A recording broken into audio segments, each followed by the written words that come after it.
Today we're going to be talking about The Matrix, Part 1, Part 2. Why? Big question. Why? Well, there's a few reasons. You know, I just gave him a watch the other day, and a few pretty interesting things struck me that either I had thought of before or had not. Regardless, I think there's some pretty heavy philosophy in these movies, and there's a particular line of thinking that the Wachowski brothers, who wrote and directed the Matrix Trilogy, really drilled home very well, but I think went over a lot of people's heads. It's really about free will versus determinism in a lot of ways. It asks some other questions, like what does it mean to be human, which is the study of anthropology and other things, but the debate between free will versus determinism is prevalent throughout the Matrix. Early on in the movie, Morpheus asks Neo, "Do you believe in fate, Neo?" And Neo says no, and Morpheus asks why not. Neo says, "I don't like the idea that I'm not in control of my own life." Later in the movie, when Neo goes to see the Oracle says, "Don't worry about that vase," and he turns and says, "What vase?" And then the vase breaks. And then the Oracle says something very interesting. She says, "Would you have broken that vase if I didn't say anything?" And Neo's kind of confused about that. Later on in the sequel, the Oracle again has a conversation with Neo, where Neo clearly knows that the Oracle knows what Neo's going to do before he does it. Neo says, "Do you know if I'm going to take the candy?" "Well, how can I make a choice if you already know?" And the Oracle says, "You didn't come here to make the choice, you came here to understand why you made it." And that's an interesting thing.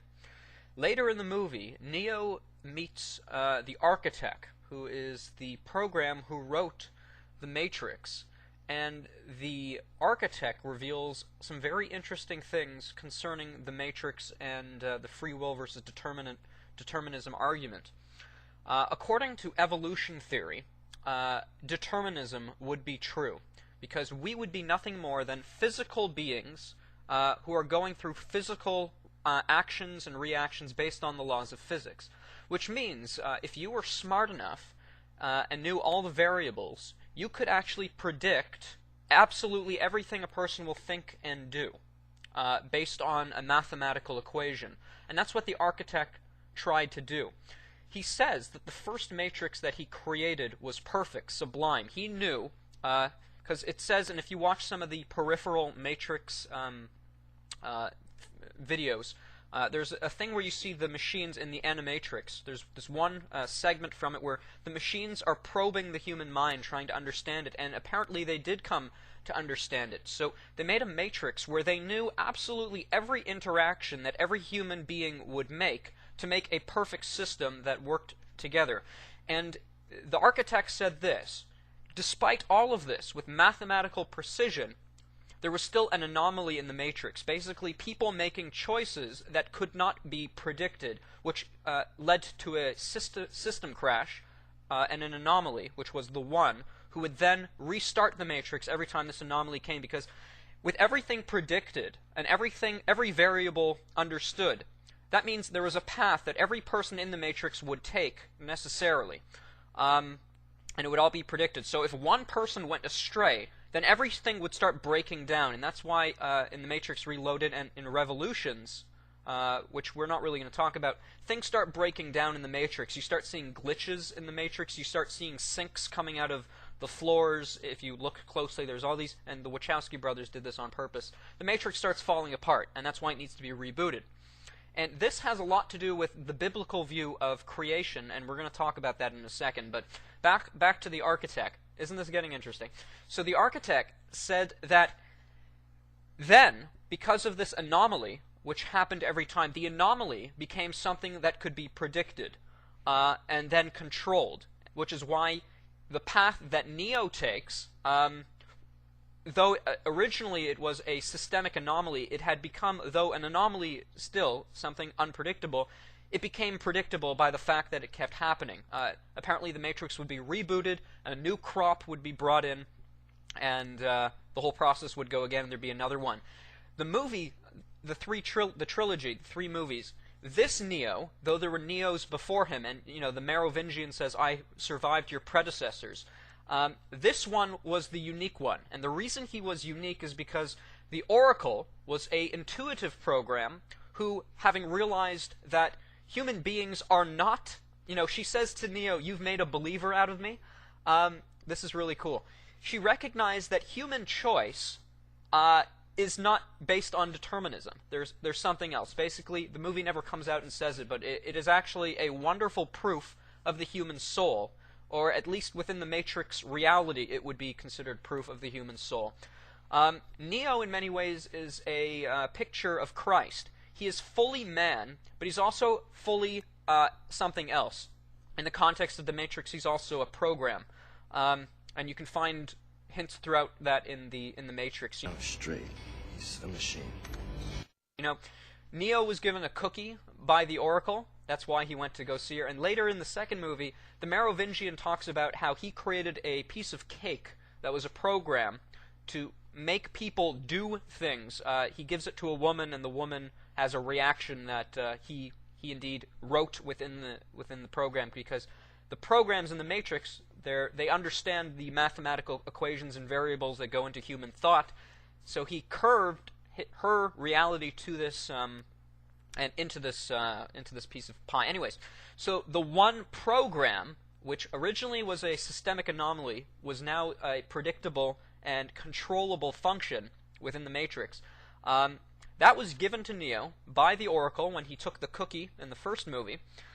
When he died at the end of the first movie, he died and he was resurrected. I think that's kind of meant to be a picture of Christ. And Christ is the incarnation. He's fully man, but he's also fully divine. Within the Matrix, he is fully man, and he's also a computer program. And some people say, well, how can that be possible? Well, Agent Smith proves this to be possible in the next movie, because he's a program who then becomes human. Bane, that's in Revolutions. So, I'm trying to organize my thought. This is cool stuff, though. So, what's really my favorite scene in the whole Matrix trilogy is the scene with the architect, where Neo is coming to realize all this. He never comes out and says it, but he says in a moment, the problem is choice. The problem is choice, and the architect indeed agrees. The question is, does the architect know what Neo is going to do? I don't think he does, because there's this part where the architect says, that's interesting. You said something, or you came to that conclusion quicker than the other ones. It's showing that human beings, though there are deterministic things about us, like if you prick my finger with a pin, yes, it will hurt. You can indeed predict that. That is determined. But there's something else that makes us undetermined. The Matrix as a whole, what is it really about? It's all about, the Matrix is a prison for your mind. And I think the point of the Matrix is that if determinism is true, we are a slave. And, Agent Smith, he says this before the Burly Brawl. He says, it was purpose that created us, purpose that drives us and that binds us. We cannot escape purpose. And he says, we're not here because we're free. We're here because we're not free. There's no escaping reason. There's no escaping purpose. Agent Smith is kind of, he basically exemplifies or personifies the determinism point of view. And within the context of the movie, I think he absolutely does. I believe everything Smith does was predicted and coded by the Matrix in order to, and we'll get to that right before we end the video, whereas Neo exemplifies pure free will, and that's why he's so free to do whatever he wants in the Matrix. So you got it really is, as I said, the Matrix is really a battle between free will versus determinism, and the movie ends on a brilliant note where the two come together. And let's bring this back to God. And this is to do with the Arminianism versus Calvinism viewpoint. If God knows the future, how can we be free? Here's my understanding of it. It is literally both at the same time. It's quite an amazing thing. Basically, God knows everything. He knows what we're going to do before we do it, because he exists outside of the timeline, so he can see the whole thing. However, the choices we make within the timeline are not determined by God, but we have a soul. And as best as I can understand what a soul is, it is a thinking thing that is independent from God, which makes its own decisions not based on something determined in the past, but rather in of itself, which is pretty amazing. So you have both free will and determinism because God knows what we're going to do, and so he constructed reality in such a way that knowing what we would do, he has made it so reality moves in a specific direction, and at the same time he can come into the reality to make sure that it happens the way he wants to. So we are free to choose. God knows our choices, and he uses it to build eternity, and that's what the Bible says. Anyway, so I just thought a really interesting discussion. This is going to open up a whole bunch of comments and thoughts, so I hope you enjoyed that. Take care, guys.